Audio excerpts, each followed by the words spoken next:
Well, hello, and here today on the Rusty Glove Box. What I did today, picked up a little Coleman cook stove, a little small one burner, a 530 Coleman cook stove, little compact container and everything that it fits in. Well, here's the little cook stove. It comes in its own little container, and you could use these as a pot also.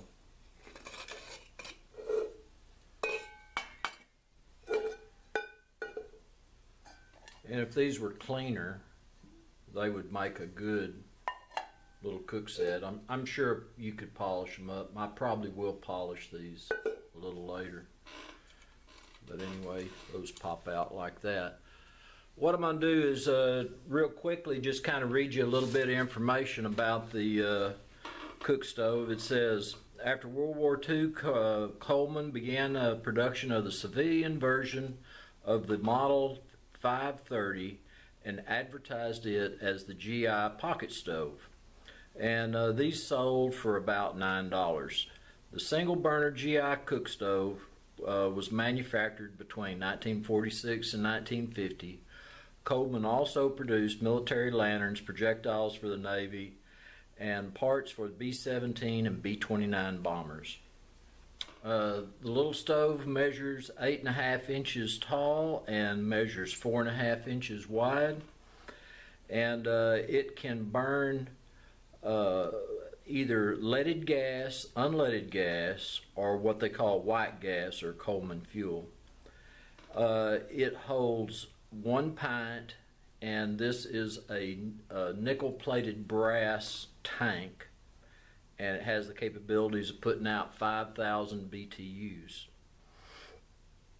These are the little small hinged pieces at the top, and that's so you can have a nice flat area to put a coffee pot, pan, skillet, something like that on top. Just with 1 pint of fuel, you have the ability of cooking up to 3 hours, but of course you have to pump and repressurize your tank. Well, I was trying to get the light right and everything, but right here it shows the Model 530, and on these little stoves it might say like A46, or it'll say B47 or something like that. And I don't have this as a fact. It's not written down anywhere in Coleman that I saw, but in a lot of the chats they said that, like, if this was A46, that the A signified that it was January through June of 46. So this one is B of 47, so that must mean that it is July through December of 47. So if that's true, then that's what the age of this stove is. Close up of the little pump, there's the little hole I was talking about earlier. You have to keep your thumb over that when you want it to pump.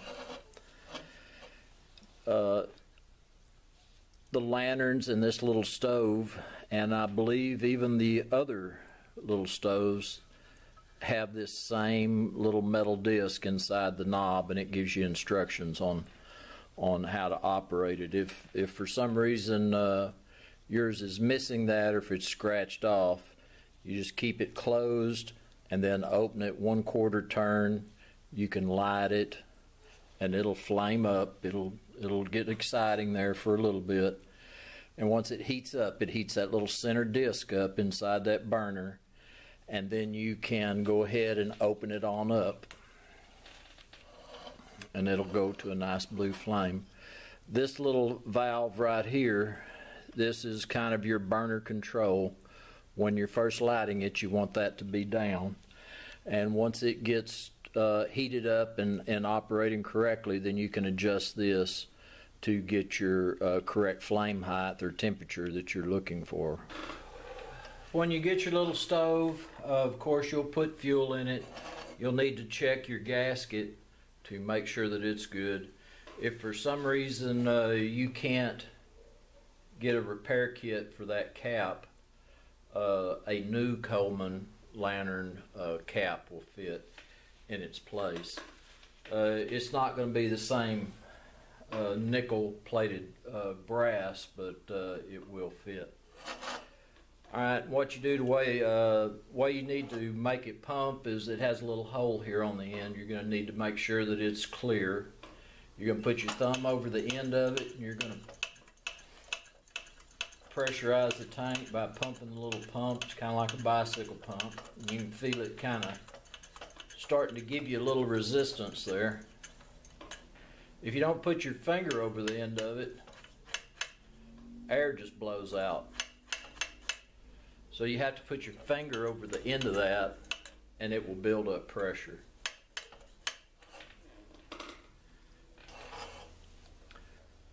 You'll open it just a little bit.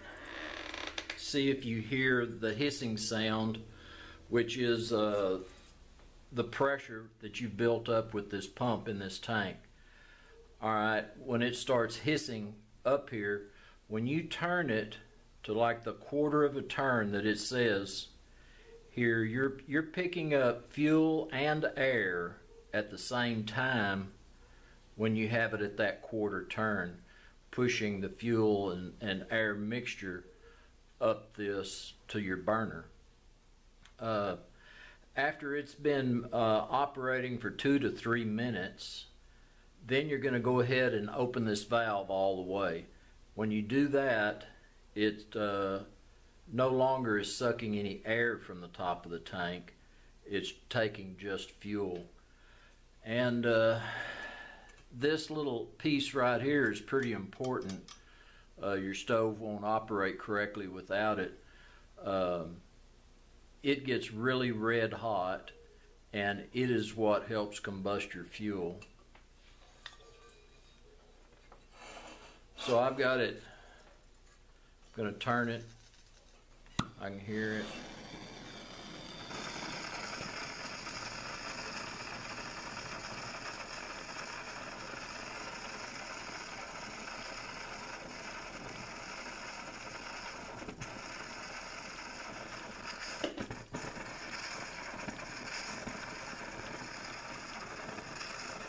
Now it'll do that for a little while.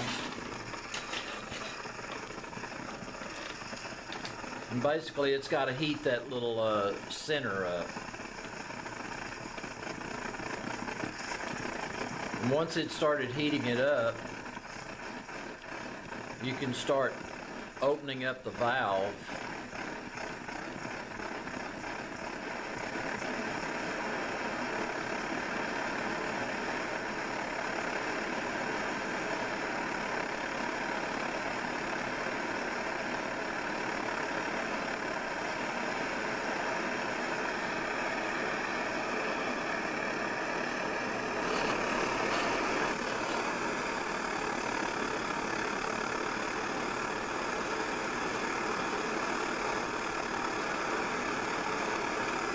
Alright, I've screwed this all the way out now. And so now it's burning nothing but just fuel. This, if I want to cut it off,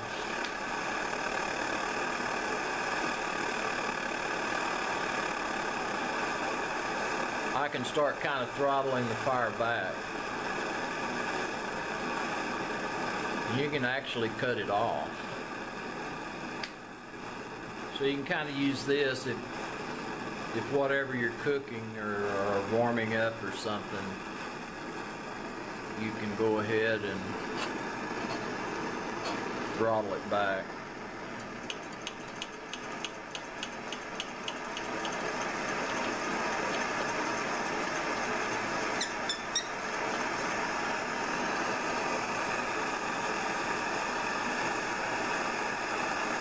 The number of BTUs this thing puts out depends totally on how much pressure you have in the tank. And of course, you know, it's going to not be as hot when you're less pressure in the tank. Well, looky there what found its way on top of that little cook stove. Made a little pot of coffee while I was over there kind of polishing on some of this aluminum. It's cleaning up pretty good. I've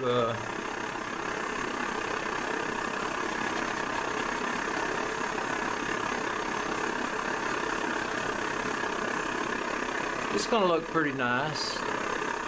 It went from this, you know, from this right here to this, and that didn't take very long. So I'll probably mess with that some more and get it on polished out, but have a little cup of this coffee.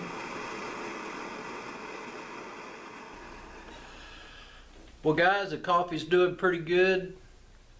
Cooked it fresh on the little Coleman stove, so anyway.